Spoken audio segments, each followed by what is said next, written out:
conosco pela tua palavra nesta manhã. Nos dê a bênção da tua palavra nesta manhã. E fale aos nossos corações. Nós ansiamos ouvir a tua voz, a tua doce voz.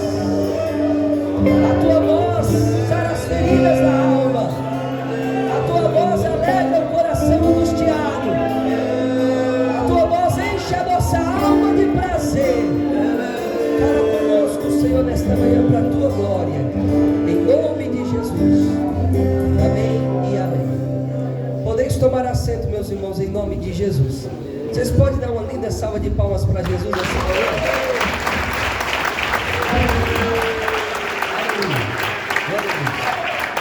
Não sei se dá para os irmãos dar um pouquinho mais de som nesse microfone aqui, irmãos. Tem como nos ajudar? Quem está cuidando do som?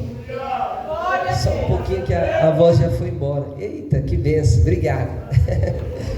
Eu prometo que não vou gritar muito, tá bom, irmãos? A garganta nem ajuda tanto, né? Quando eu conversei com o presbítero Sidney, ele havia comentado para falar com os irmãos hoje nesta manhã a respeito de um assunto muito pertinente à juventude, que é namoro, noivado e casamento. Se por um lado, meus amados, alguns podem estar saturados de, às vezes, tantas pessoas falarem disso na igreja, por outro lado, eu percebo que nos carece uma visão, eu diria assim, como diz o pastor Jadson, uma visão visceral do que a Bíblia nos diz a respeito desse assunto. Nós estamos vivendo em uma cultura que, infelizmente, tem imposto à Igreja de Cristo as suas próprias regras, as suas próprias normas. E nós precisamos, já de início, como vamos tratar desse assunto, dizer para os irmãos que o namoro, meus amados, não é uma coisa bíblica, é uma coisa cultural, é um elemento da nossa época. Mas na Bíblia não existe namoro. Quem está entendendo diz amém. Amém. Na Bíblia você vê vários formatos de união. Você vê, por exemplo, um Jacó que trabalha 7 anos por uma moça, e mesmo assim havia um outro padrão cultural naquela época que dizia que a mais velha teria de ser dada antes da mais nova, e por isso ele casa teoricamente primeiro com a Lia, né, para depois se casar com Raquel. Você vê o caso de Isaac, que é um servo da casa de Abraão, que vai até a sua terra buscar uma esposa para ele. Ele nunca viu a moça. Já imaginou você casar desse jeito? Sem nunca ver a moça? Sem nunca ver o rapaz, né? Mas era um casamento moldado em oração, na presença do Senhor, né? Eles nunca haviam visto um ou outro, mas o Senhor já conhecia e tinha traçado um futuro tanto para Isaac quanto para Rebeca. Você vê José e Maria, que são os pais de Jesus, que estavam desposados. E o que era desposado? Era noivo. Só que o noivado naquela época era muito diferente da nossa cultura, porque na nossa cultura se desfaz o noivado, né? Para se desfazer o noivado naquela época era só mediante um adultério, porque o noivado, embora eles ainda não tinham tido ato conjugal, sexual, mas eles já eram considerados casados pela cultura. Então, se alguém traísse o seu noivo naquela época, ele iria ser apedrejado até a morte, porque era como se ele estivesse traindo um próprio casamento. Então você percebe que a Bíblia fala de noivado, a Bíblia fala de casamento, mas a Bíblia não fala de namoro. Namoro é uma palavra nova. Então nas tribos primitivas, antigamente, eu estou falando talvez até lá da época pré-histórica, né? As tribos guerreavam umas com as outras, e a tribo vencedora possuía as mulheres da tribo perdedora, e era assim que acontecia muitos dos casamentos antigamente.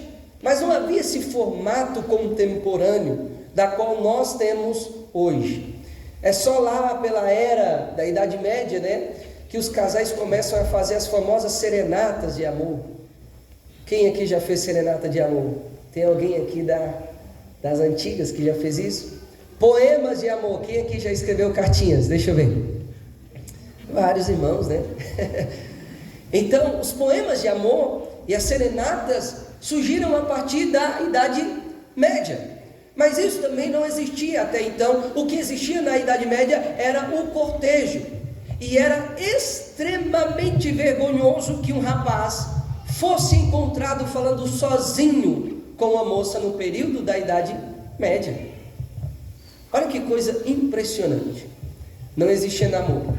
O que existia era o famoso cortejo. Mas vamos começar pelo começo. Eu vejo que há um desespero juvenil para casar.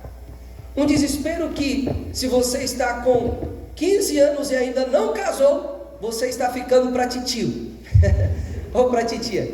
Quem já viu alguém desesperado assim, diz amém. Amém.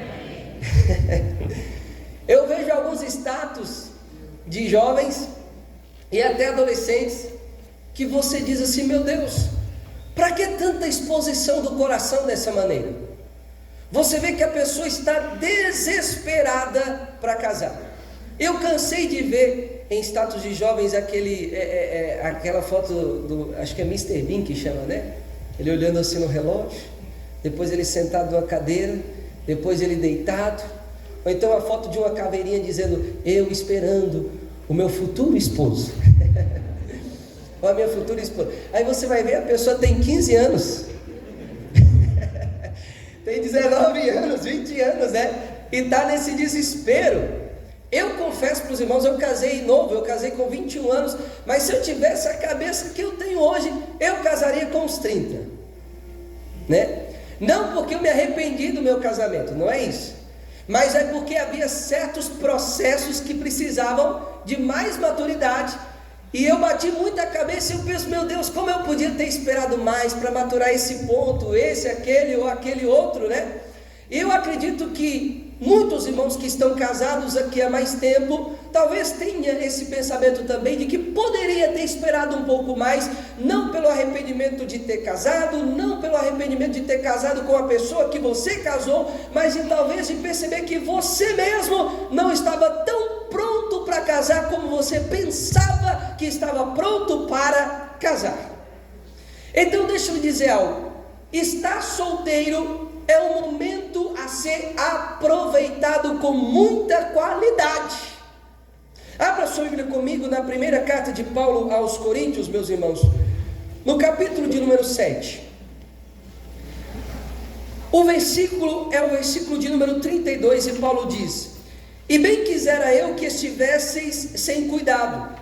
O solteiro cuida das coisas de quem? Do Senhor. Em como há de agradar a quem, meus irmãos? Ao Senhor. Mas o que é casado cuida das coisas do mundo, em como há de agradar a mulher. A diferença entre a mulher casada e a virgem: a solteira cuida das coisas de quem? Do Senhor, para ser santa. Me ajude, irmãos, tanto no corpo como no espírito. Porém a casada cuida das coisas do mundo, em como há de agradar ao marido. Olha o que a Bíblia está dizendo aqui de forma bem clara: quem é solteiro dedica a sua solteirice ao Senhor, para cuidar das coisas do Senhor. Então, quando eu vejo um solteiro que está em plena idade e vigor de aproveitar a sua energia e gastá-la em prol do reino de Deus e das coisas de Deus, desesperado por um casamento, eu fico pensando: meu Deus, que desperdício! Esta pessoa está pensando tanto no futuro que não consegue aproveitar o presente na presença de Deus. E deixa eu lhe dizer algo: há certas coisas que você vai poder experimentar agora na sua solteirice, que nunca mais você vai poder fazer quando você estiver casado. Simplesmente porque o casado ele tem obrigações que o solteiro não tem. Então, hoje, né, eu estou casado, tenho 3 filhos, minhas obrigações são muito diferentes daquelas de quando eu tinha 17 anos, 16 anos, 15 anos. Eu não posso me dar mais ao luxo de querer aproveitar a vida como solteiro, porque eu não sou mais solteiro. Mas o que me alegra o coração, que embora eu tenha saído da presença de Deus por um tempo, mas voltei ainda a tempo, graças a Deus, é que eu aproveitei a minha solteirice para viver a minha vida para o Senhor. quase que fatal.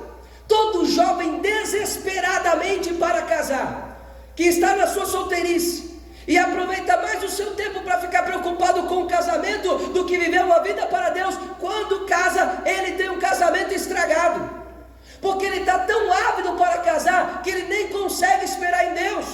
Ele não consegue ponderar e refletir a respeito das suas paixões.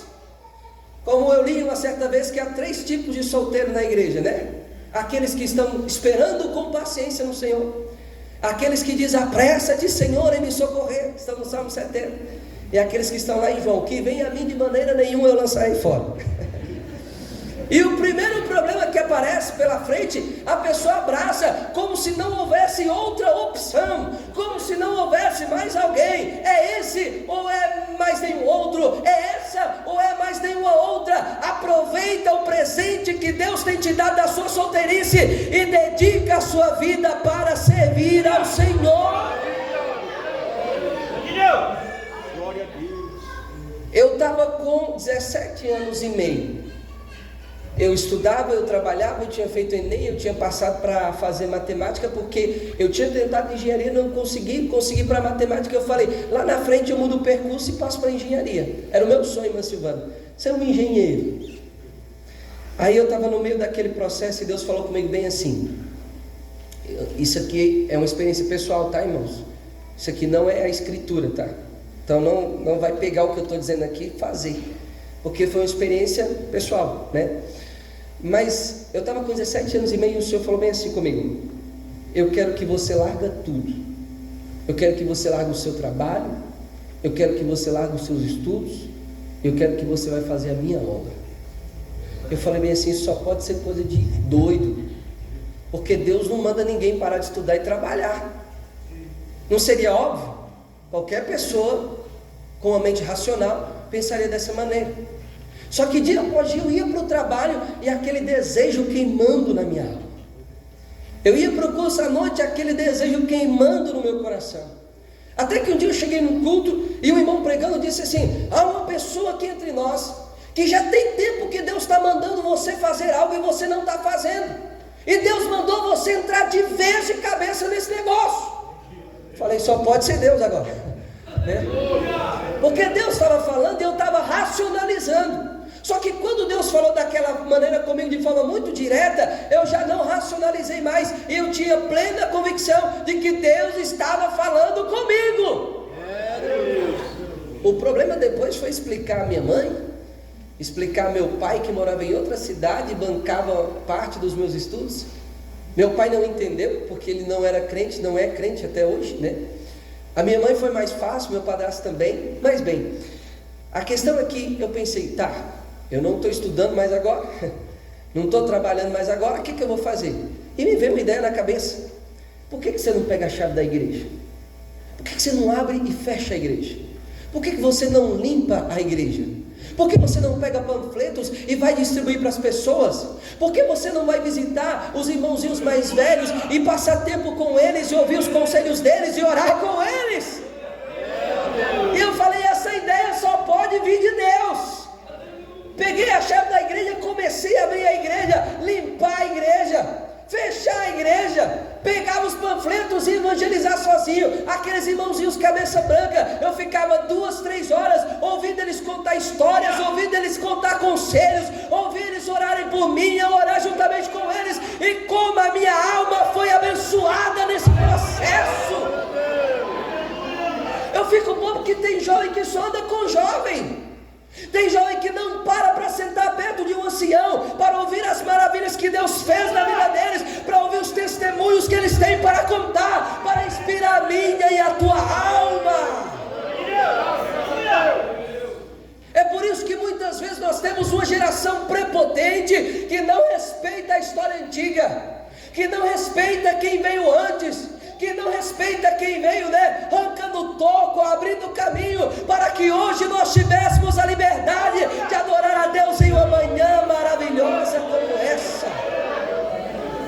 Ô jovem, nós somos de ontem. Só a IPJC, né, porque a Igreja de Cristo tem mais de 2000 anos, mas só a nossa tem mais de 30. E tem jovem que chega hoje e acha que, não, a minha visão, a visão da igreja é tão retrógrada, é tão atrasada, é tão ultrapassada. Quem era você há 30 anos atrás, quando essa obra estava sendo aberta? Quem era você? Tem muitos que não era nem projeto de gente ainda. Tem muitos que não estavam nem na barriga da mãe. E você é de ontem quer chegar e achar que a sua visão é mais adequada, a sua visão é a melhor. Vai sentar com quem tem experiência com Deus e vai ouvir testemunhos maravilhosos, que a sua visão vai mudar. Sua visão vai mudar. Então, meus amados, tem muita gente que não aproveita isso. E eu não estou dizendo que é melhor estar casado ou melhor estar solteiro. O que eu estou dizendo é que cada fase da nossa vida tem a sua peculiaridade, tem os seus problemas, mas também tem os seus privilégios. Eu estou lendo o livro de Números e eu queria ler um texto com os irmãos, lá em Números no capítulo 8, o versículo de número 24, 23 a seguir, para ser mais preciso. Números 8, 23 a seguir. E falou o Senhor a Moisés dizendo: este é o ofício dos levitas, da idade de 25 anos para cima entrarão. Quem tem aqui 25 ou próximo de 25? Deixa eu ver, levanta a mão. Algumas irmãs, alguns irmãos? Os irmãos nenhum, cadê? Só um levantou a mão ali. Tem mais alguns. Tem alguns menos também. Mas olha que interessante, com 25 anos eles entravam para fazerem o serviço do ministério na tenda da congregação. O que me impressiona é o versículo 25, que diz assim, olha: mas desde a idade de 50 anos, o que é que diz aí, irmãos? Sairão do serviço deste ministério e nunca mais servirão. Era um lapso muito curto de tempo, irmão. 25 anos. Dos 25 anos aos 50 anos. E o Senhor está dizendo: eles vão entrar nesse ministério e eles têm que aproveitar a oportunidade, porque quando chegar aos 50, eles vão poder ajudar em outros aspectos do tabernáculo, mas neste ministério específico eles nunca mais servirão. Eu não estou dizendo que o ministério que Deus tem para a sua vida vai durar só dos 25 aos 50. Deus chamou Moisés com 80, Deus chamou Abraão com 70. O que eu quero dizer é que há janelas de oportunidade, em que se nós não aproveitarmos a oportunidade que Deus está nos dando no tempo presente, nunca mais nós teremos essa oportunidade outra vez. Você acha que você vai ter esse rosto bonito para sempre? Esse vigor para sempre? Essa energia para sempre? Esses dias eu estava comentando com os irmãos, né? Eu agora estou com 30 anos, eu vim para cá com 19 anos. Eu queria ter a minha força dos 19 que eu não tenho mais.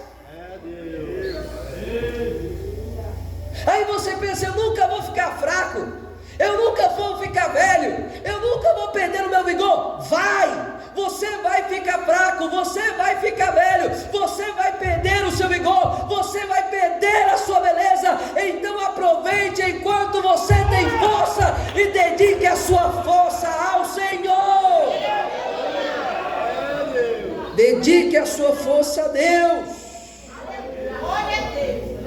Elias era solteiro, Jeremias era solteiro, João Batista era solteiro, Barnabé era solteiro, Paulo era solteiro, Timóteo era solteiro, Jesus era solteiro.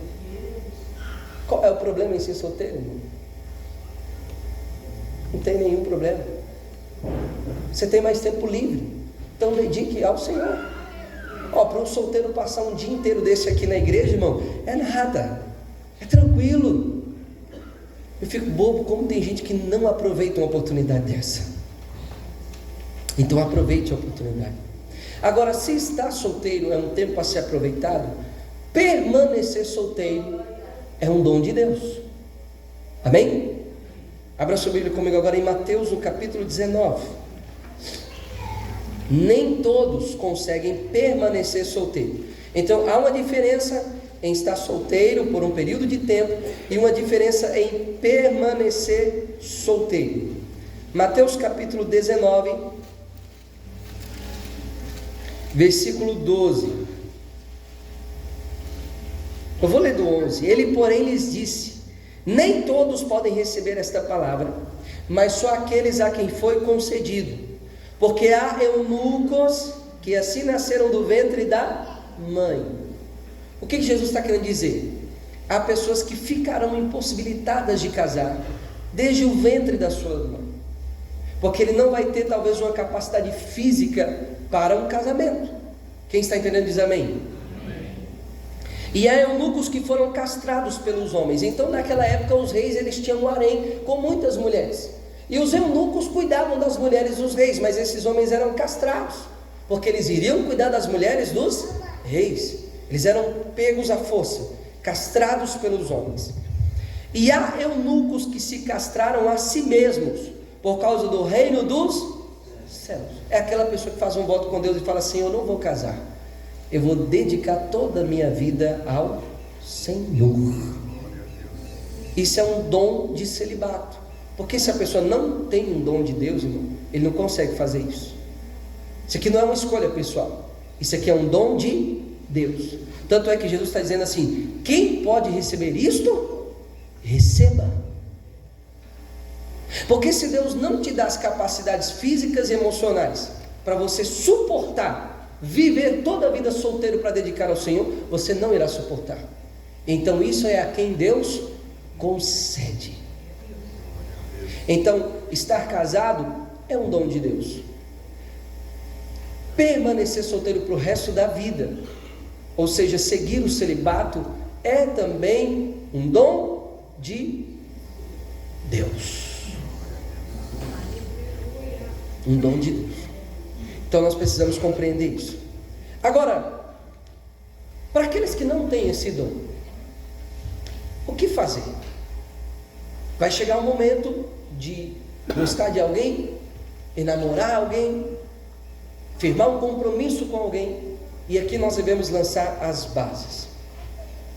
A primeira coisa que você deve se preocupar é com a sua satisfação em Cristo. Sabe por que muitos casamentos não dão certo? Porque as pessoas casam colocando expectativas irrealistas nos seus cônjuges, expectativas tais que apenas Deus pode satisfazer. Quando eu casar, eu vou ser feliz. Se Jesus não te faz feliz, não é uma esposa que te fará feliz. Se Jesus não te faz feliz, não é o marido que te fará feliz. Se a sua vida não está realizada em Cristo, não é um casamento que irá te realizar, porque a sua alma foi feita para algo muito maior, que apenas a presença de Cristo pode satisfazer. Aleluia! Senhor, não queremos que o Senhor envie um anjo, disse Moisés. Se a tua presença não for conosco, não nos faça subir desse lugar. Você tem coragem de fazer essa oração jovem para a sua vida? Se a tua presença não for comigo, Senhor, casamento deixa para segundo plano. Eu quero a tua presença. Porque se você entra, irmão, em um casamento estruturado na presença de Deus, satisfeito em Cristo Jesus, você entra no casamento com as perspectivas reais. Então você vai ficar a vida toda sonhando com o cônjuge que vai satisfazer, que vai te trazer a felicidade plena. Você nunca a encontrará, porque a felicidade plena está na presença do Senhor. Salmo 16, Davi diz: na tua mão direita a abundância de deleites, prazeres e alegrias perpetuamente. Eu acho maravilhoso que Jesus está ensinando sobre o caminho do céu, e um discípulo chamado Filipe olha para ele e diz assim: Senhor, mostra-nos o Pai, e isso nos basta. Cristo é suficiente ao seu coração, jovem? Deus é suficiente para a sua alma? Filipe olha para Jesus e diz: Senhor, mostra-nos o Pai, revela quem Deus é, porque isso é suficiente para nós. É um Simeão que pega Jesus no colo o próprio Deus encarna, ele diz: agora eu estou pronto para morrer, porque os meus olhos já viram tudo o que eu precisava ver. Então, quando você casa, você tem que casar com esse sentimento de que Cristo já preencheu as lacunas vazias da sua alma, de que Cristo é suficiente, de que a completude e a plenitude está em Jesus. É muito triste quando você casa com alguém pensando que o outro vai te fazer plenamente feliz. Isso é uma ilusão, é uma utopia, é um destino de um casamento fracassado. Nós temos que ter o sentimento de Moisés, o sentimento de Filipe e o sentimento de Simeão: Cristo é suficiente. E depois, meus amados, que nós entendemos essa satisfação em Deus, nós podemos então começar um relacionamento. Mas mesmo assim, você tem que acertar algumas coisas na sua vida. Primeiro, acertar a sua vida espiritual. Tem muita gente que casa só por causa do aspecto carnal. É ou não é? E faz muito sentido. Faz muito sentido por quê? Porque o casamento permite aos cônjuges terem um tipo de intimidade que eles não terão com nenhuma outra pessoa. É ou não é? Isso é fato. Mas essa não é a única coisa que sustenta um relacionamento. Então preste atenção: antes de enamorar alguém, certifique-se que a sua vida espiritual ela está resolvida com Deus. Por quê? Porque ela vai ser a base.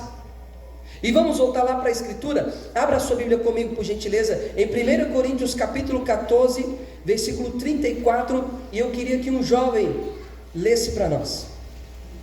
1 Coríntios capítulo 14, versículo 34. E o 35 também. Mas lê assim, irmão, com voz alta, sabe? Enche o pulmão de ar para toda a igreja ouvir. Quem vai ler para nós? Os meninos ou das meninas? 1 Coríntios 14, irmão, versículo 34 e 35. Leia aí para nós. Conversem-se as mulheres caladas nas igrejas, porque não lhes é permitido falar, mas estejam submissas, como também na lei o determina. 35. Se porém querem aprender alguma coisa, interroguem em casa e a seu próprio marido, porque para a mulher é vergonhoso falar na igreja. Amém. Paulo está tratando de um problema aqui que havia no culto em Corinto. Era um elemento cultural em que as mulheres, no momento do culto, começavam a questionar coisas que estavam acontecendo no culto ou dúvidas na pregação, atrapalhando a ordem do culto. Ele diz: as irmãs estejam caladas, isso aqui não é uma proibição ao ensino e à pregação feminina. Quem está entendendo diz amém. Né? Mas olha o que ele vai dizer: se alguém tem dúvida, se alguma irmã tem dúvida, chega em casa e pergunta para quem? Para o marido. Então, quando você casar, você tem que certificar que você é um crente bom de Bíblia. Alguns irmãos deram risada, né? Parece estranho, né? Mas está aqui. Se a esposa tem dúvida, chega em casa e resolva a dúvida com quem, meus irmãos? Com o seu marido. Então os maridos, eles têm a obrigação espiritual de ensinar a sua esposa e a sua família a bendita e santa palavra de Deus. Quem aqui é da época do cultinho em casa, na sua infância? Quem é? Não era muito mais interessante? Quando você chegava no culto à noite, o culto à noite era só um reflexo daquilo que já estava acontecendo em casa.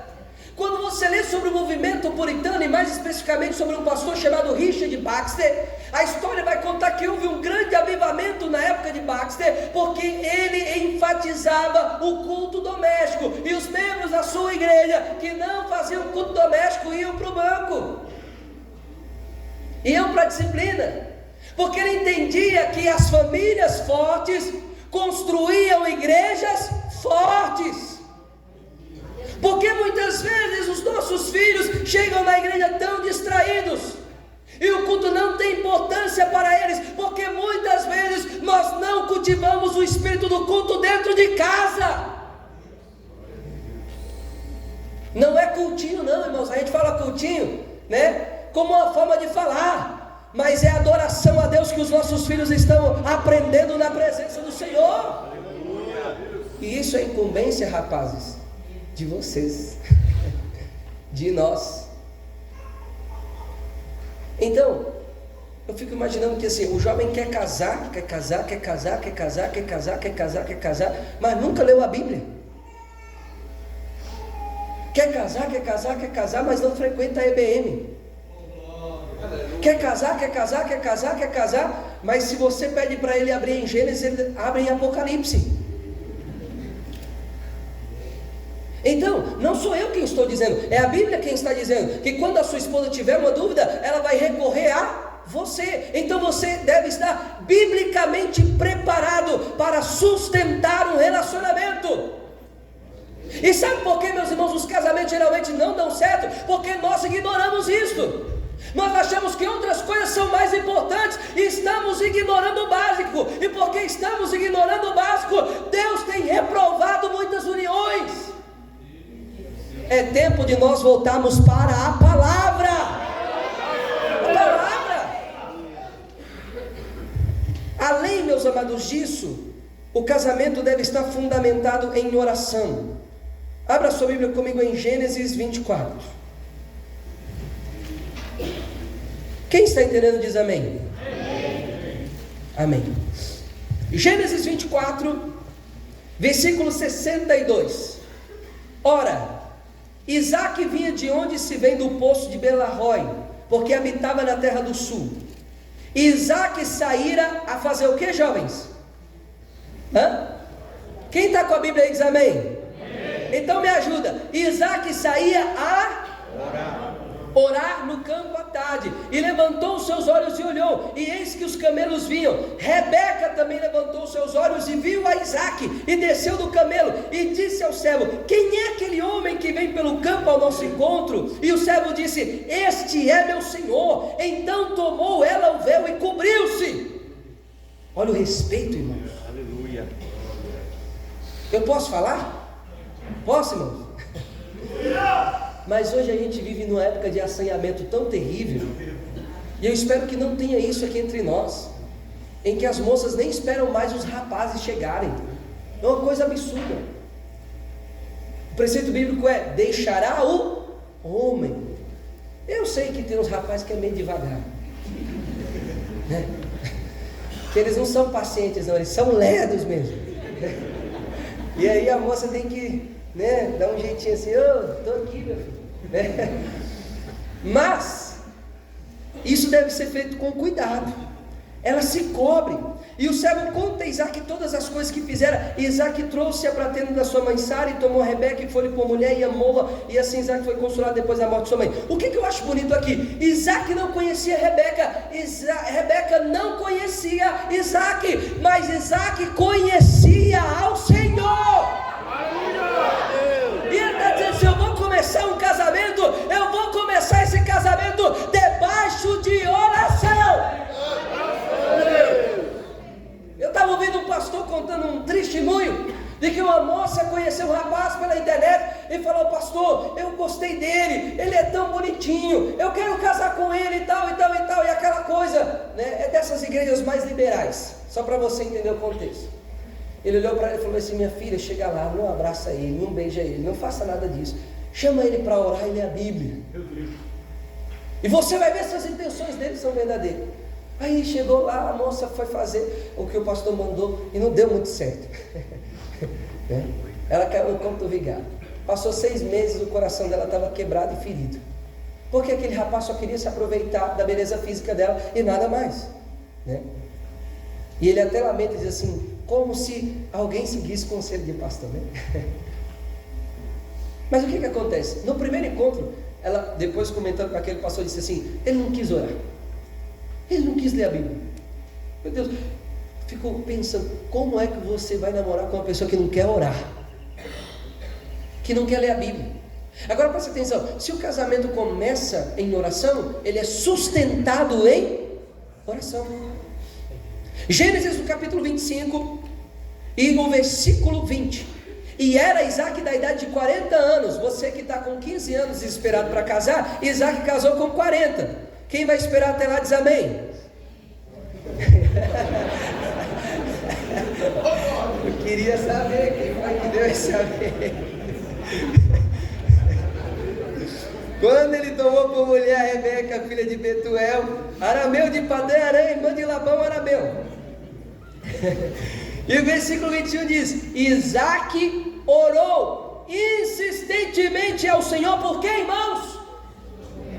Por sua mulher. Olha, antes dele conhecer a sua mulher, ele estava em oração. O encontro deles foi marcado na presença de Deus. Aleluia! Agora, depois que ele casa, ele ora insistentemente. E se você for bom de Bíblia, você já sabe quanto tempo ele orou. Quanto tempo que ele orou? 20 anos. 20 anos, irmão. Orando pela esposa. Aleluia. Você vai ter que orar pela sua esposa, viu? Não fica pensando que é só beijinho e abraço, não. Vai ter que orar por ela. E às vezes orar muito. Então, meus irmãos, é claro que o caso aqui era esterilidade. Mas todo casado sabe aqui que um casamento sem oração não prevalece. É assim ou não é, irmãos? Não prevalece. Não se sustenta. Então você vê o que aqui? A pessoa que vai namorar, ela tem que estar resolvida biblicamente. Ela tem que saber as principais doutrinas da fé, porque ela vai nutrir uma família espiritualmente falando. Essa pessoa tem que ser uma pessoa de oração, uma pessoa que está na presença de Deus, porque o seu relacionamento vai depender disso. Vai precisar disso. Daqui a pouco não é você só e a sua esposa, vai ser os filhos. E em Deuteronômio 6,4 diz assim: você vai ter que levantar de manhã e café da manhã para os seus filhos vai ser a Bíblia. Você vai andar no caminho, Bíblia. Voltando do caminho, Bíblia. Dormir à noite, Bíblia. Olha o quanto nós negligenciamos isso. E está aqui. Está claro na palavra de Deus. Então, primeira coisa, você vai namorar, esteja certo de que você está espiritualmente amadurecido para um relacionamento. Quem está entendendo diz glória a Deus.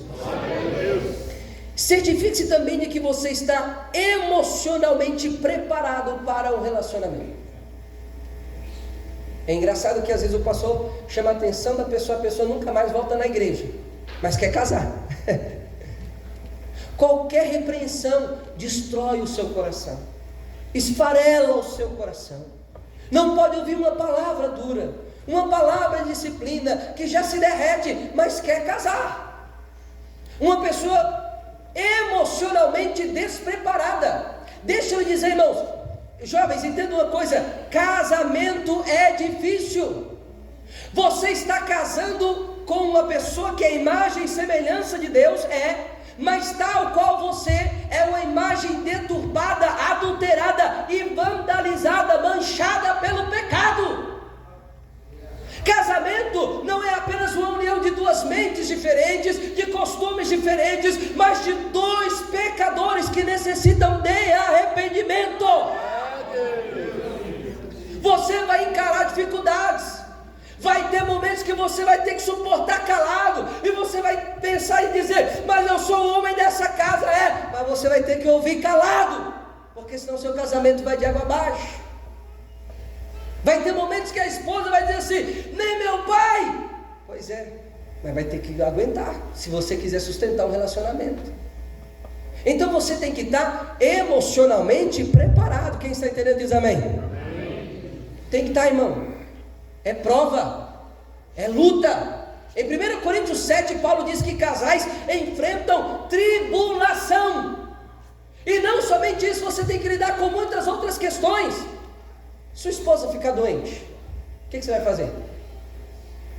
Se você perder o emprego, o que você vai fazer? Chorar lá na casa da sua mãe? Seu pai? Não. Você tem que ser emocionalmente forte para sustentar e resolver os problemas. Cantares no capítulo 3, vamos lá? Meninas que estão aqui, eu desejo de todo o coração Que Deus prepare um marido assim para vocês. Quem recebe essa profecia diz amém. Só um estiquinho, meu Deus. Cantares 2:1. Eu sou a rosa de Saron, o lírio dos vales. Qual lírio entre os espinhos, tal é meu amor entre as filhas. Qual macieira entre as árvores do bosque, tal é o meu amado entre os filhos. Desejo muito a sua sombra, e debaixo dela a minha seta. Sombra fala de quê, meus irmãos? Proteção, cobertura. Isso aqui serve especialmente para nós que somos homens, né? De que quando você casar, você vai ter que ser emocionalmente forte. Eu sei que isso vale tanto para um como para o outro, né? É uma ajuda mútua, mas especialmente para o homem, deve ser especialmente forte. Você não pode ser chorão. Você não pode ser a pessoa que se desespera diante de um problema. Como o pastor Edson pregou na nossa primeira vigília do ano, as meninas aqui, os adolescentes vão lembrar, né? Você tem que ter cara de leão. Não é ser aquela cara de sargento. Mas é aquela pessoa que quando se depara com um problema, você olha para o problema e diz: vamos resolver. Simplesmente assim. Amém, meus irmãos? Então tem pessoa que não está emocionalmente preparada. Eu conheci um rapaz de 19 anos, ele ia casar. Ele nunca tinha trabalhado na vida dele. O primeiro emprego que ele trabalhou, ele fazia tanto corpo mole que o patrão mandou ele embora. Aí ele chegou um dia e falou: ei, esse patrão, não sei o que, não sei o que. E eu conversei com ele e depois falei: rapaz, não tem problema no seu patrão, o problema está em você. Porque o patrão dele foi cobrar o trabalho de qualidade. Eu estou te pagando para você trabalhar e entregar uma mão de obra qualificada.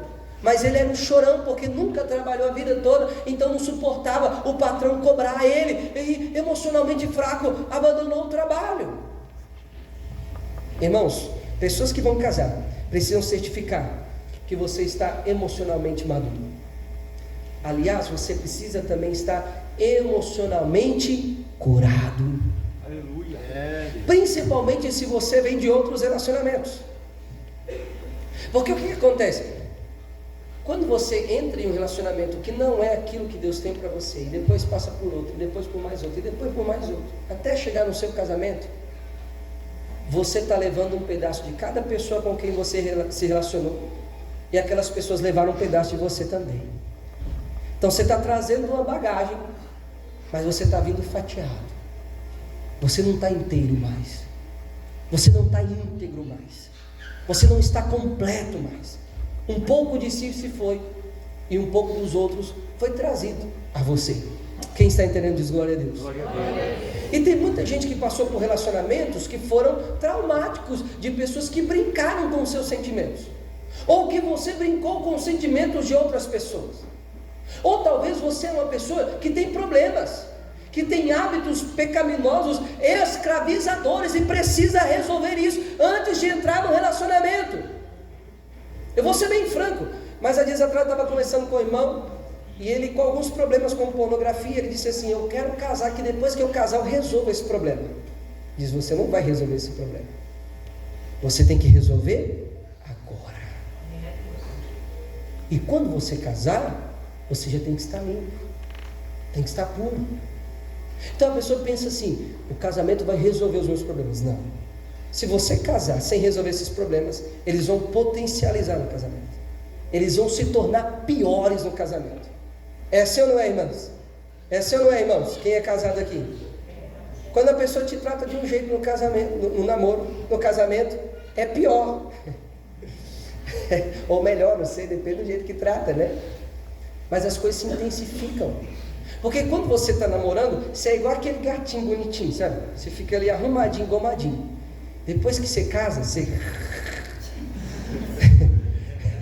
Todo mundo é assim. Sempre tem uma coisinha, né? Camadas. Então nós precisamos tratar o nosso coração. Porque você tratando o coração, tem coisas que só se revelam quando se casa. Imagina se você não tratar o coração. Então, pelo amor de Deus, vai tratar esse coração, moça. Vai tratar esse coração, rapaz. Se você entra num relacionamento ferido, machucado, traumatizado, você vai ferir, traumatizar e machucar. Mas se você entrar curado, Deus vai trazer cura também seu casamento através da sua vida, e ele será uma bênção na presença do Senhor. Bendito seja Deus. Então você tem que ser sombra para sua esposa. Você não pode ser um frangote emocional. Você não pode ser aquela pessoa que o pastor chama a atenção de você aqui na igreja e você já chora horrores e já está desviado. Não, você tem que ser casca grossa. É isso mesmo. Não é brutaneiro. Tem que ser bruto mesmo, né? Num bom sentido, né? Os irmãos estão entendendo. Você só inteligente. Outra coisa, você precisa ter maturidade financeira. Provérbios 24, 27. Eu queria que alguém tivesse uma versão mais assim nova da Bíblia para ler esse texto para nós. Alguém tem aí uma NVT, NVI, NTLH? Provérbios 24, 27. Quem pode ler para nós? Vamos lá?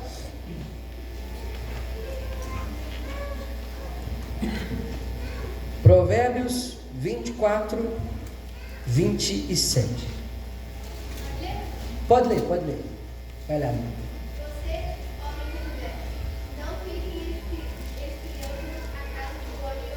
É 24, 27?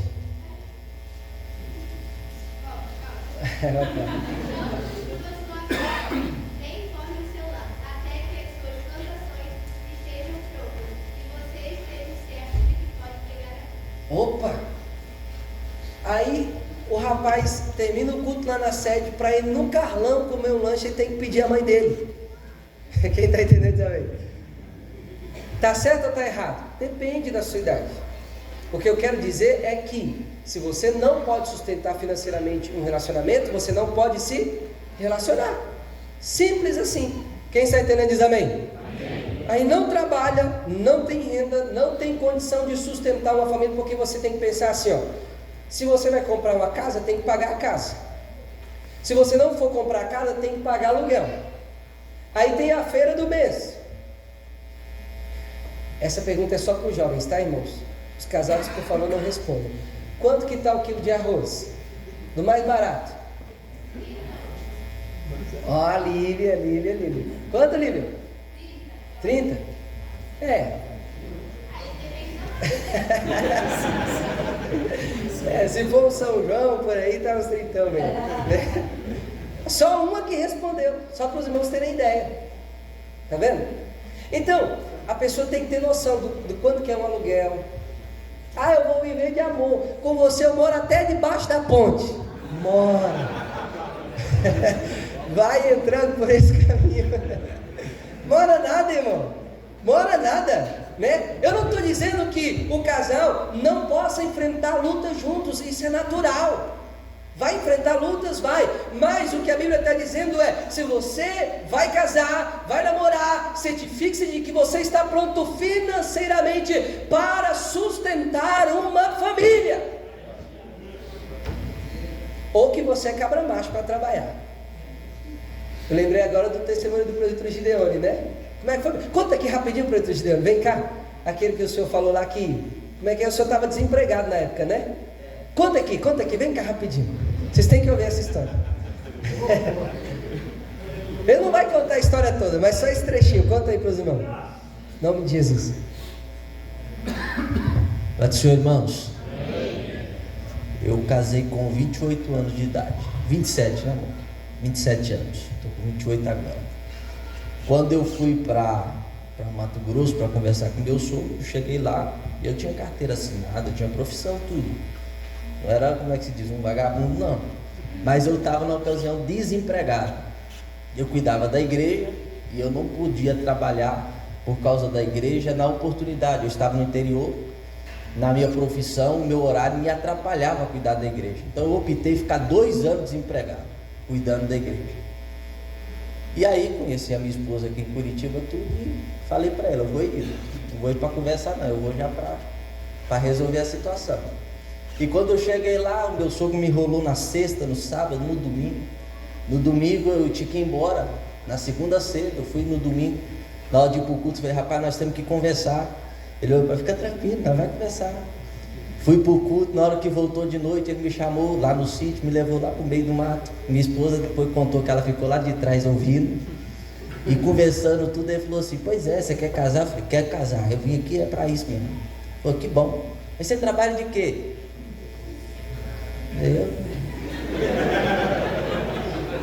Como é que é? Não estou trabalhando, não. Aí ele olhou para mim e falou assim: rapaz, você não está trabalhando e quer casar? Foi bem isso que o pastor falou. Aí eu olhei para ele e falei, mostrei minha mão, né? Falei, ó, tá vendo esse escala aqui? Não é de preguiçoso. Se eu casar, não prometo dar uma vida de princesa, mas passar fome ela não vai passar. E ele olhou e falou assim: não, se você não tem medo de trabalho, e perguntou minha profissão, ele falou assim: você só trabalha com a sua profissão? Eu falei: não, na vida eu já trabalhei de muita coisa. Ele falou: não, então você está preparado para sustentar. E isso, conversei com ele no domingo, na segunda, na terça-feira Deus abriu a porta. Em 1 ano e meio Deus me deu tudo que eu não tinha ganhado em 26 anos de vida. O Senhor me deu em 1 ano e meio tudo que eu precisava. Então é bem isso que o pastor está falando. Não é preguiçoso. Se está passando pela luta e o Senhor colocou a pessoa certa, o Senhor se encaminha em colocar todas as coisas no lugar.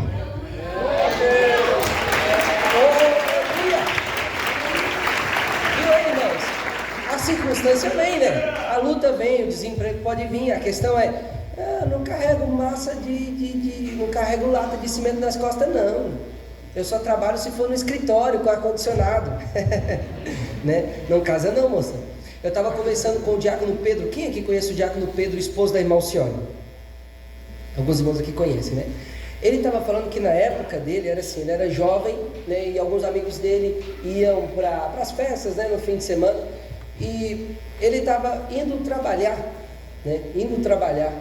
E alguns amigos dele estavam aprontando lá, e eu só sei que a polícia chegou para resolver um problema, a situação, e pegaram ele lá achando que ele estava no meio da bagunça. Sabe o que a polícia falou com ele? Deixa eu ver sua mão. Quando ele mostrou a mão, assim, a mão cheia de calo, a polícia falou: pode ir embora. O que a polícia entendeu na hora? Isso aqui não é vagabundo, trabalhador, não tem nada a ver com essa bagunça. Então o critério era as mãos, se as mãos têm calos, né? Então, irmão, você tem que estar pronto. Se não deu para trabalhar no escritório, vai pegar enxada e carpir o lote. O que não pode deixar é a esposa passar fome. A irmã Gabriela estava lá, né, galera? Só esperando ouvir um pipoco no meio do mar. O beijo de Deus voltou vivo, né? Então a pessoa tem que estar financeiramente. O texto que a Lívia leu, está aberto aí, Lívia? Dá para ler mais uma vez? Lê mais uma vez aí para nós. Não construa sua casa, nem forme o seu lar, até que as suas plantações estejam prontas e você esteja certo de que pode ganhar a vida. Não construa o seu lar até que suas plantações estejam prontas e você esteja certo de que pode ganhar a vida. Amém? Aí vem muitas coisas depois. Você vai analisar o caráter da pessoa. Senta com o pai e a mãe, vê quem eles são em casa. Porque tem gente que ignora esses sinais, né? No casamento não melhora, como eu disse, piora. Você tem que orar a Deus. Você tem que saber se você gosta da pessoa. Uma vez uma pessoa chegou em mim e falou assim: Deus falou que você vai casar com a fulano. Mas eu nem gostava da pessoa. E eu digo aqui que as circunstâncias, que às vezes a pessoa não gosta, é de Deus. Deus pode fazer gostar. Quem está entendendo diz amém? Mas isso é a exceção, né? Nós não podemos, né, fazer disso a regra. Então você tem que saber se você gosta da pessoa. Não estou esperando a revelação. Eu tive um sonho com ela. É de Deus.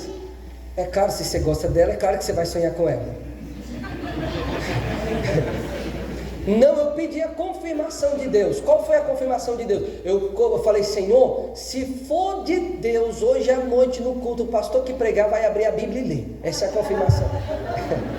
É claro que ele vai abrir a Bíblia e ler, né? Mas tem gente que faz esse tipo de confirmação. Então, eu posso contar uma experiência aqui para vocês? Cadê o preto Sidney? Depois, irmãos, vê até que horas eu posso ir aí, tá bom? Quem está com fome diz amém. Ainda bem que é só um pouquinho. Mas eu tive uma experiência bem assim. Pode seguir, Pedro? Então tá bom. Eu não gostava de ninguém quando eu vim para Curitiba.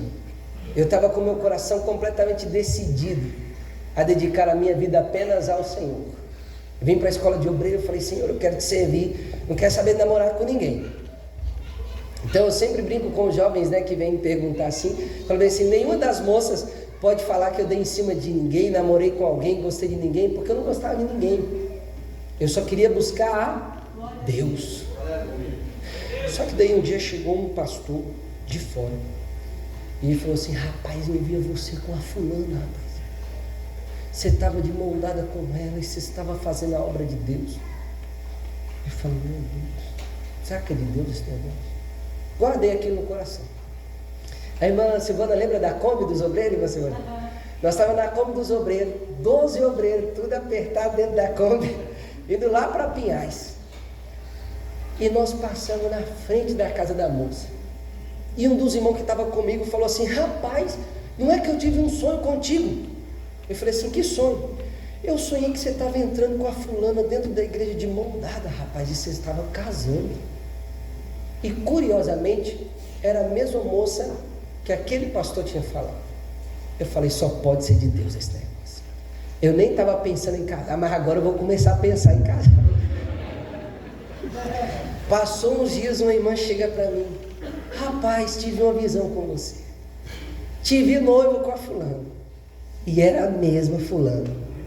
Falei: só pode ser a fulana mesmo. Só que daí, aquele irmão que tinha me passado aquela primeira visão, né, digamos assim, ele ficava assim no meu pé toda semana: e aí, você já pegou o pai dela pelo bigode? Já falou com ele? Eu falava: não. Eu ficava tão constrangido que eu falava: mas eu vou falar essa semana. Eu sou macho, eu vou criar essa coragem, eu vou lá. Mas deixa eu dizer para os irmãos, toda vez que eu pensava na minha cabeça, falar com aquele, porque na minha cabeça eu ia falar com os pais dela e depois com ela, que eu não queria que ela soubesse de nada também, né? Primeiro. Mas, irmãos, sentia no meu coração assim uma angústia de morte. Sabe o que é morte? Uma angústia de morte.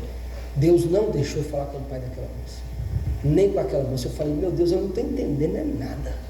E eu já conhecia a Rayane. Eu conheci a Rayane uma semana antes de vir para Curitiba, né? O pastor Gerson estava lá, eu fui pregar na cidade dela. Aí me falaram bem assim: tem uma moça bem bonita lá na igreja, lá do Pingo d'Água, rapaz. Você vai ver quando você chegar lá. Aí eu sentei no culto. Aí uma moça recebeu a oportunidade. Eu olhei e falei: não era aquela não, que eles falaram que era bem bonita. Veio outra. E quando veio a Rayane, eu falei: opa, agora sim. Só que eu não queria casar, irmãos. Eu não estava gostando da Rayane. Aí nós fomos para casa do irmão, depois do culto, comer a feijoada lá. Aí o pastor Jesus falou assim: Rayane, você é nova aqui na igreja? Ela tinha vindo de outra igreja, recém-batizado, né? Falou: você é nova aqui na igreja? O Gabriel está aí na igreja desde os 8 aninhos. Pega o telefone dele, qualquer informação que você quiser sobre a igreja, ele vai te passar. Eu, na minha santa inocência, fui lá e eu lembro até hoje, a Rayane nem olhou no meu rosto, cabeça baixa, me entregou aquele papelzinho de ótica, com o número do telefone, eu guardei. 2 dias depois, mandei uma mensagem para ela: salva aí o meu número. Salvou o número. 2 meses depois, começamos a conversar. Conversamos 1 ano, sem nunca tocar em assunto de relacionamento. O que é curioso é que, algumas vezes eu conversava com a Rayane e eu sentia no meu coração assim, começar a ficar apaixonado. E eu falava: oh meu Deus, eu vou ter que parar de conversar com essa menina, que eu não quero me apaixonar. Aí eu ficava afastado, parava de conversar com ela. Tinha excluído todas as redes sociais, porque eu queria me dedicar a Deus. Aí eu fiquei: meu Deus. Fui lá e fiz um Facebook anônimo. E baixei todas as fotos dela e coloquei no meu telefone. Só que daí começou a surgir essas revelações. Eu falava: meu Deus, eu devo estar fora da vontade de Deus. Chegava de noite em casa, eu pegava o telefone e via aquela foto da Rayane. Ela é tão bonita, mas não deve ser para mim, né? Deus está falando um negócio todo diferente. Aí um dia eu conversei com o pastor Gerson, ele falou assim: rapaz, deixa de ser besta. Você não está vendo que isso não é de Deus? Como é que Deus fica batendo numa tecla de uma coisa que você não quer, que você não sente, que você não gosta? Você não gosta da Rayane? Eu falei: eu gosto da Rayane. Então conversa com ela. Eu falei: ô glória, é agora. Irmãos, liguei para a Rayane e falei: é o seguinte, todo tímido assim e tal. Tem 1 ano, né, que a gente está conversando e tal. E assim, eu queria orar com vocês, sabe? Para de repente, quem sabe, se for de Deus, a gente casa, né? Vamos orar? Ela falou assim: vamos. Desse jeito. Aí eu pensei assim, né, porque tinha um amigo meu que morava comigo, que inclusive queria orar com a Rayane. Na época da escola de obreiro nós era solteiro, ele tinha vindo da cidade dela e ela não quis orar com ele. E ele ficava na minha cabeça falando que ela gostava de mim, porque eles conversavam, né? E ela falava para ele que gostava de mim, só que não falava para mim. E ele ficava buzinando nas minhas ideias. Só que quando ela falou vamos, com aquela frieza, eu falei, miserável, mentiu para mim. Só que não era. Depois que a gente casou, ela falou bem assim, é que você conversava comigo um tempo, depois afastava. Lembra que eu comentei com os irmãos que eu me apaixonava e eu ficava, eu não quero me apaixonar, e me afastava, né? Aí ela falava assim, como é que eu vou entregar meu coração para um moço tão inconstante desse? Ela estava certa, né? Ficamos orando 1 ano. Nesse período de 1 ano nós oramos, aí isso começou em dezembro. No mês de abril do ano seguinte eu fui lá, conversei com os pais dela. No mês de setembro a gente noivou e 4 dias para completar 1 ano, né? Nós casamos. Mas o que eu quero contar para vocês, 10 dias antes do casamento eu estava com aquela aflição na minha alma.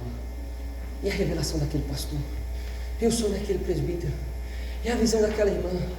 Será que é de Deus mesmo? Porque quem aqui já casou, sabe, né? Aquela pressão dos últimos dias, você fica, meu Deus, será que é a coisa certa, meu pai? Falei, Jesus, e agora? Aí Deus me deu, sabe o que, irmãos? Um sonho. E eu sonhei que eu estava casado. E casado com a outra moça. Mas escute o sonho. Eu casei. E no dia seguinte eu todo romântico, apaixonado. Fiz um café da manhã bonito. E falei assim, vou deixar ela aí dormindo. E vou lá no quintal cortar a grama. Vou deixar o café pronto. Quando ela acordar, ela me chama, a gente toma café junto. Beleza. Fui lá no quintal, estou cortando a grama lá, irmão Felipe. Cortei a grama toda e nada. Quando eu entro dentro da casa, a moça já estava lambendo os beiços já. Só não comeu tudo, né? Porque... Aí eu achei estranho. Falei, esperei a pessoa me chamar, né? Aí eu me aproximei da pessoa e fui dar um beijo no rosto de bom dia. Quando eu fui fazer aquilo, a pessoa se afastou de mim, irmã Silvana, no sonho. Na minha cabeça, no sonho, passou só um pensamento. Eu falei, meu Deus, eu estraguei minha vida para o resto da vida. E o sonho acabou. Ali eu entendi que a dona Rayane era mesmo a minha rainha. Falei, ô glória. Né? O que eu quero dizer para os irmãos? Você não é piolho para andar na cabeça dos outros. Então você tem que buscar Deus? Tem. Deus revela? Revela. Deus mostra? Mostra.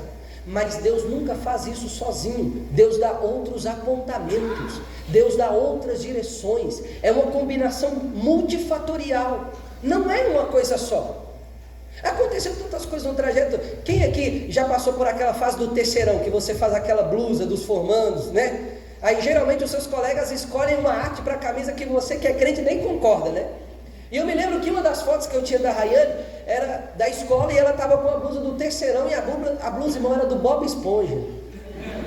Aí um dia eu estava lá na sede assim com o celular, tomando café e de repente o pastor Ademar chegou. Então se prepare, viu, jovens, quando você estiver perto do pastor Ademar.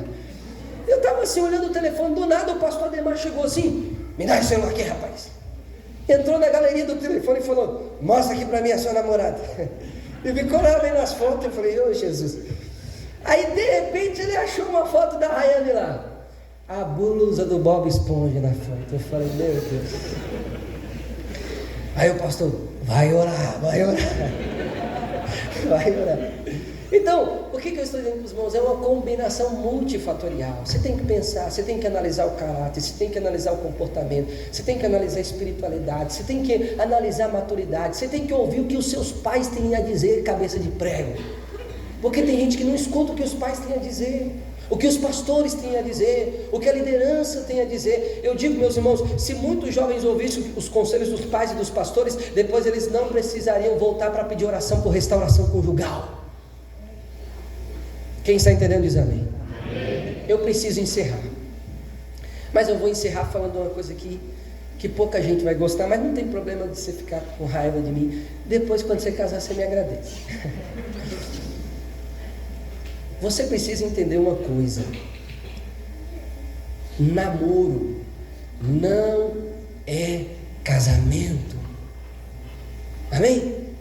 Repita comigo: namoro não é casamento. Não, de novo, está muito fraquinho. Namoro não é. Amém? Quem entendeu diz um amém bem fortão. Por que eu estou dizendo isso? Porque tem gente que namora achando que é casado, que pode sair junto, pastor Jadson, que pode andar sozinho no carro, que pode sair aí grudado de mão dada pela rua, que pode dar umas bitocas. Pode não. É Bíblia. Ah, não é chatice de pai e mãe, não? Não. Não é chatice de pastor, não? Não. Está na Bíblia? Tá. Vamos para a Bíblia? Quem vem comigo diz glória a Deus. Glória a Deus. Abra sua Bíblia comigo no livro de Provérbios, meus irmãos. Provérbios capítulo 7 vai falar sobre a astúcia da prostituta. E eu queria ler com vocês o versículo de número 9 a seguir. Os irmãos acharam aí? Acharam? No crepúsculo à tarde do dia, na tenebrosa noite, na escuridão. Sabe aquele escurinho do cinema? Pois é. E eis que uma mulher lhe saiu ao encontro com enfeites de prostituta e astúcia de coração. Estava alvoroçada e irrequieta, não parava em sua casa os seus pés, ou seja, ansiosa. Foi para fora, depois pelas ruas, e espreitando por todos os cantos, e chegou-se para ele e fez o que, irmãos? Beijou. Fala mais forte, irmãos, e fez o que? Beijou. Qual foi a primeira coisa que ela fez? Beijou. Esses traços aqui são da mulher o quê? Prudente? São da mulher o quê? Prostituta. É o texto que está dizendo. A primeira coisa que ela faz ao aproximar-se daquele rapaz é o beijar. É um uso negativo dos nossos lábios. Capítulo 5, versículos 3 a 6. Porque os lábios da mulher estranha destilam o quê? Favos de mel. E o seu paladar é mais suave do que o azeite, mas o seu fim é amargoso como o absinto, agudo como a espada de dois gumes. Os seus pés descem para a morte e os seus passos estão impregnados no inferno. Olha o que diz o versículo 11: e no fim não venhas gemer. Versículo 12: então digas, como odiei a correção. Eu poderia ter ouvido meu pai, eu poderia ter ouvido a minha mãe, eu poderia ter ouvido o pastor, e o meu coração desprezou a repreensão. Sabe quais são as mais tristes palavras, irmão, que alguém pode dizer? Poderia ter sido. Eu poderia ter sido puro, eu poderia ter sido santo, eu poderia ter guardado meu coração, eu poderia ter ouvido meu pai, eu poderia ter ouvido minha mãe, eu poderia ter dado valor àquele estudo lá no domingo de manhã no Unificado, mas eu não estava nem aí com nada. Como eu odiei a correção! Abra sua Bíblia comigo em Cantares. Cantares, no capítulo 8, versículo 1. Muita gente não consegue entender aqui esse texto, mas eu vou explicar para vocês o elemento cultural que está por detrás dele. Cantares 8, 1. Quem achou aí diz glória a Deus. Ah, quem me dera que foras como o que, jovens? Meu irmão, que mamou os seios de minha mãe. Quando te encontrasse lá fora, o que eu ia fazer? Beijar-te-ia e não me desprezaria. Preste atenção aqui, na cultura judaica, o beijo pode representar intimidade social. Então é muito comum que irmãos de sangue, irmãos consanguíneos, cumprimentem um ao outro com um selinho. Super comum na cultura judaica. Quem está entendendo diz amém? Amém? Porque isso na cabeça deles representa intimidade social. Olha o que essa moça estava noiva do rei, né? E ela está dizendo assim: eu queria ser o teu irmão, tua irmã. Porque se você fosse meu irmão e eu ia te encontrar na rua, eu ia te dar um selinho e ninguém ia me desprezar por isso. O que ela está querendo dizer? Que qualquer coisa que fosse fora dessa intimidade social familiar era pecaminoso. Irmãos, a Bíblia poderia falar aqui várias coisas, mas eu acho tão importante isso, que a primeira coisa que a Bíblia ressalta nas características da mulher impudente é o beijo. E você achando que pode namorar e beijar na boca. Não pode, não pode. Está aqui, ó. Cantares 8:1, Provérbios 7, Provérbios 5. Se você está fazendo isso, pare agora em nome de Jesus. Pare. E não pode isso, e nem mais do que isso. Abre comigo a sua Bíblia em Ezequiel no capítulo 23.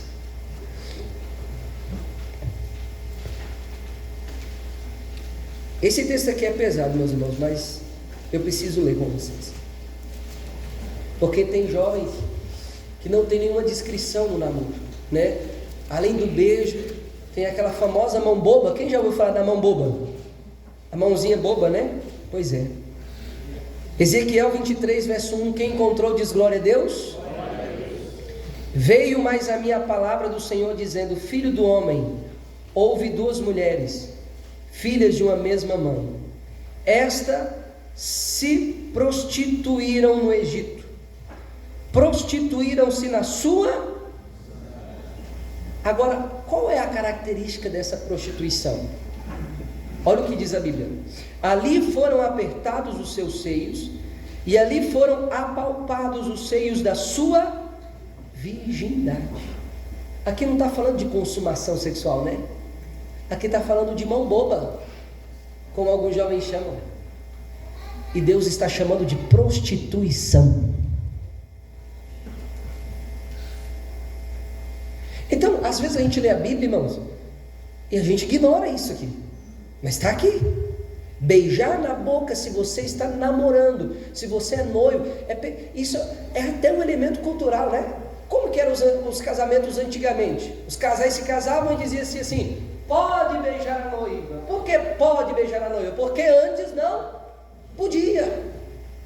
Isso era um traço da cultura.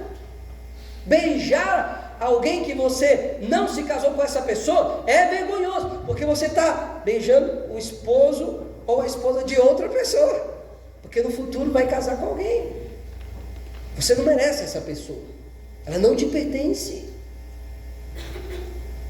A irmã Lloyd narrou uma experiência muito interessante. Eles fizeram um experimento científico. Pegaram a saliva de um rapaz no recipiente e colocou ele em uma sala, e a saliva dele em outra sala. Uma câmera estava no rapaz e uma câmera no recipiente com a saliva. Eles colocaram um filme de terror para o rapaz assistir. Quando colocou o filme de terror, o rapaz foi ficando assustado, e de repente a saliva dele começou a borbulhar. As bactérias que estavam ali começaram a reagir. Quando os cientistas viram isso, falaram assim: isso é maluquice, isso não existe. Pegaram o mesmo recipiente e levaram para uma cidade vizinha 70 quilômetros e fizeram o mesmo experimento. Colocaram o rapaz em tempo real para assistir o filme de terror, e a saliva dele 70 quilômetros de distância. O rapaz se agitava, a saliva se agitava. O rapaz se agitava, a saliva se agitava. Qual foi a conclusão daquele experimento? Quando você beija alguém, você está trocando não apenas informações físicas, mas também informações emocionais. E por que não dizer espiritual? Porque Paulo diz que aquele que se une com o Senhor faz só um corpo com Ele, mas aquele que se une com a mulher ou um homem que não é o seu, faz só uma carne com Ele. Então muitas vezes você está ficando lá na escola, aí chega aqui na igreja com depressão, você não sabe por que você está com depressão, mas quem você está bitocando está depressivo, está ansioso, está carregado de demônio até o talo. E você está lá beijocando, como se não houvesse amanhã.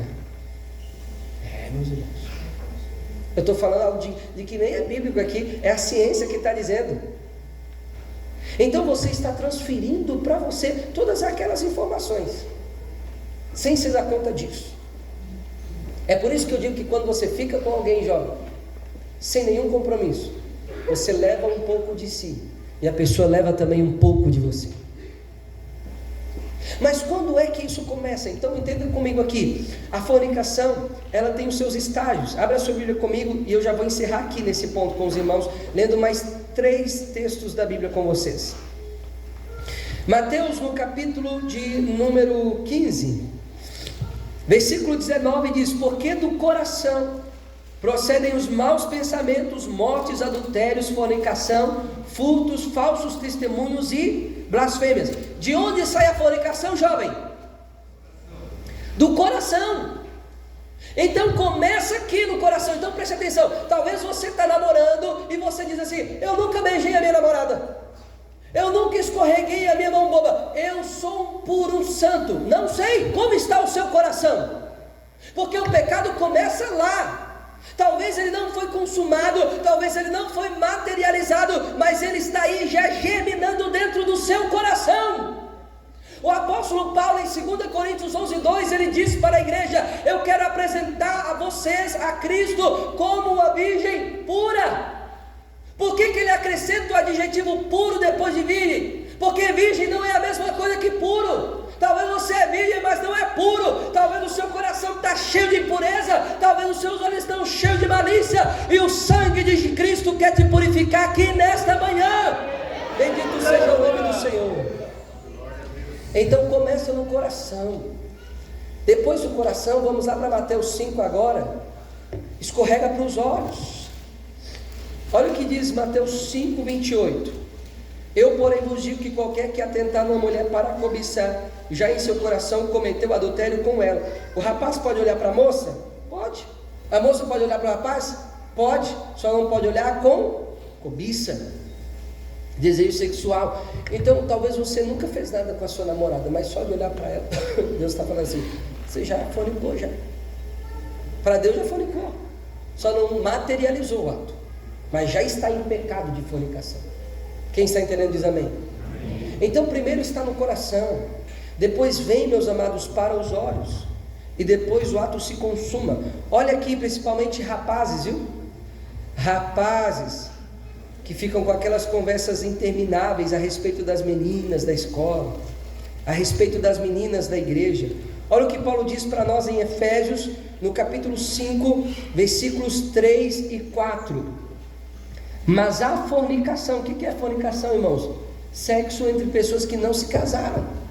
A fornicação, toda impureza ou avareza, nem ainda se nomeie entre vós como convém os santos. O que ele está dizendo? Nem fale disso, nem comente disso, nem fique com essas conversinhas fiadas. Isso vale tanto para os rapazes como para as moças. Paulo está dizendo: não fique conversando sobre essas coisas, porque vocês são filhos amados de Deus. Aleluia. Então, irmãos, você pode beijar? Pode, depois que você casar pode. Né? Então espere no Senhor. Deixa eu te dizer uma coisa, eu encerro com isso aqui. O que define o nosso relacionamento, meus irmãos, não são as séries da Netflix.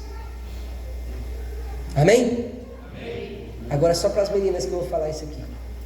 O que define os nossos relacionamentos, meninas, não são doramas. Amém?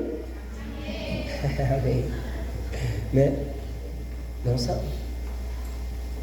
A palavra.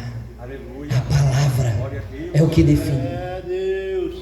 Então, meus amados, o que eu quero dizer para vocês: Deus tem o melhor para você, mas você precisa aprender a esperar em Deus.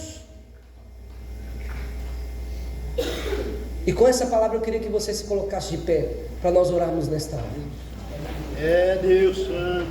Eu queria chamar aqui à frente os jovens solteiros, os jovens que estão orando com alguém, ou se você está noivo, eu queria que você viesse aqui à frente para nós orarmos por ti, para Deus guardar a sua alma. Talvez a sua oração nessa manhã seja: Senhor, me perdoa porque eu sou virgem, mas não sou puro. Meu coração é imundo, os meus olhos já praticaram todo tipo de imundície. Ah, irmão, mas olhar arranca pedaço? Arranca pedaço da sua comunhão com Deus, arranca pedaço da sua alegria espiritual, arranca pedaço do seu testemunho cristão, arranca. Vamos orar, meus amados? Quem vai abraçar esses jovens aqui em oração em nome de Jesus? Vamos orar por eles. Vamos orar. pedindo ao Senhor a bênção, em nome de Jesus. É Deus. Aleluia. Estenda as mãos para cá, igreja amada. Estenda as mãos para cá. Eu vou encerrar com esta oração. Que bonito. Registra uma foto, André, do pastor Gerson abraçado ali com a Dé. Olha aqui. Ô pastor Gerson, traz a Dé aqui à frente, abraça ela aqui. Que bonito. O que casar com a Dé vai ter que enfrentar muitos desafios com o pastor Gerson. Muitos desafios. Vai ser difícil, né, pastor Gerson? Lá em casa eu já estou preparando o Felipe e o Samuel também. A Sarinha vai ser difícil sair de casa. Eu já fiz até um voto de Jefité, que o primeiro que aparecer eu vou oferecer em sacrifício também. Vamos orar, meus irmãos, em nome de Jesus? Vamos orar ao Senhor. Olha quantos rapazes e moças aqui, olha, lindos, servindo ao Senhor com alegria no coração. Deixa eu dizer para você, jovem que está aqui, não negocie a sua integridade. Não negocie a sua pureza. Não negocie o seu coração. Talvez você esteja aqui nessa manhã até com um sentimento de culpa, dizendo assim: eu já falei em tudo isso e muito mais. Jesus escreve uma nova história para você aqui. Jesus te restaura aqui nesta manhã. Glória a Deus. E Deus pode te dar um futuro abençoado. Você crê nisso? Feche os seus olhos, vamos orar.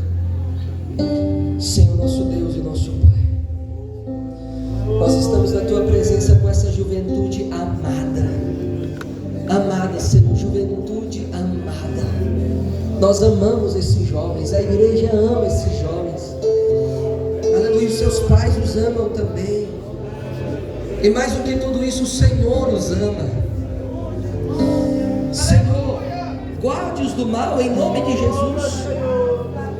Tem muitos aqui, Senhor, entre nós que estão sofrendo tentações terríveis na sua carne. Mas a nossa oração é que o Senhor os guarde pelo seu poder, que o Senhor os guarde pelo seu amor e pela sua graça, que o Senhor os proteja debaixo do sangue precioso de Cristo. Ajuda eles a dizerem não, como José disse não para a mulher de Potifar. Ajude eles a guardarem o seu coração, guardarem o seu corpo, guardarem a sua castidade, guardarem a sua pureza e viverem como Paulo disse a Timóteo: conserva-te a ti mesmo puro. E se alguém aqui entre nós, Senhor, que já resvalou o seu pé, que já caiu e que está aqui com esse sentimento de tristeza porque falhou, perdoa os pecados aqui nesta manhã, restaura esse rapaz, esta moça, e escreve uma nova história para que o teu nome seja glorificado em nome de Jesus. Prepara um bom marido para essas moças, Senhor. Prepara boas esposas para esses rapazes. Não deixe eles se encantarem com as ofertas baratas do pecado, mas guarde eles em Cristo nosso Senhor, em nome de Jesus. Amém, amém. Aqui aí na frente, vocês podem abraçar uns aos outros aí, enquanto nós cantamos esse hino. Dá um dó maior para nós aí, irmãos. É aquele do início. Preciso de ti. O Senhor está curando corações aqui nesta manhã. Preciso do teu perdão. Canta isso com a sua alma. Pede Ele perdão. Preciso de ti. Se você pegou com o coração, com seus olhos ou com seu corpo, peça perdão a Ele. Quebranta meu coração, como a coça anseia por águas, assim tenho sede.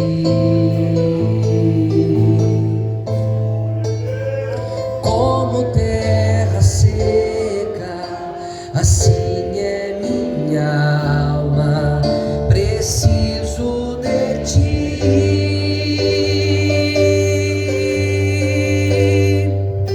Distante de ti, Senhor, não posso viver, não vale a pena existir.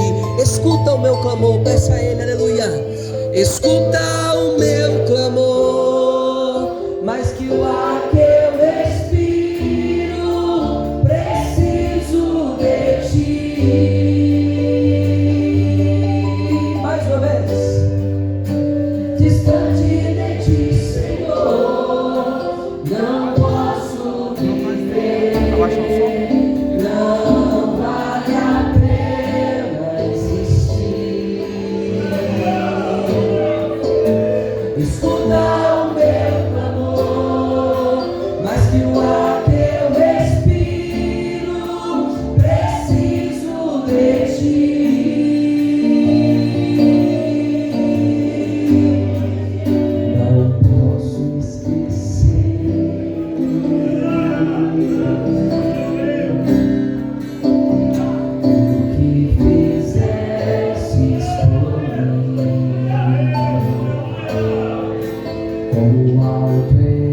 lá no início quando eu vim para cá.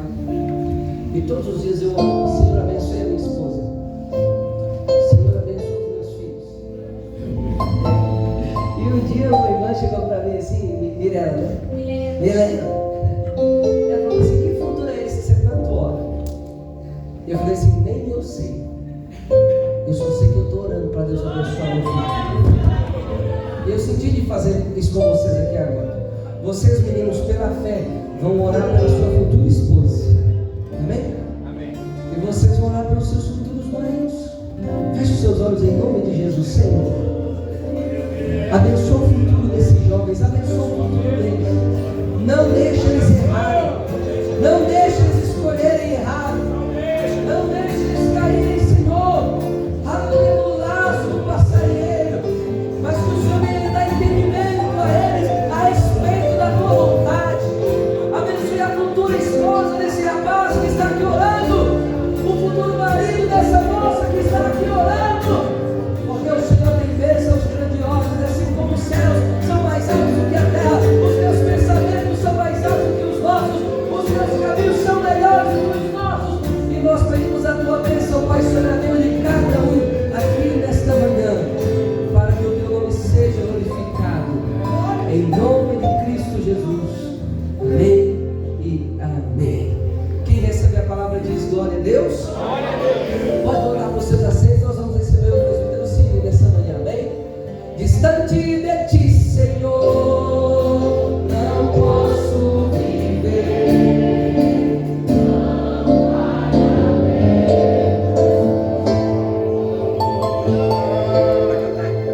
Escuta o meu clamor, mais que o ar que eu respiro, preciso de ti. Mais uma vez, bem bonito assim, para nós passarmos para o presbítero Sidney. Toda igreja, distante de ti, Senhor.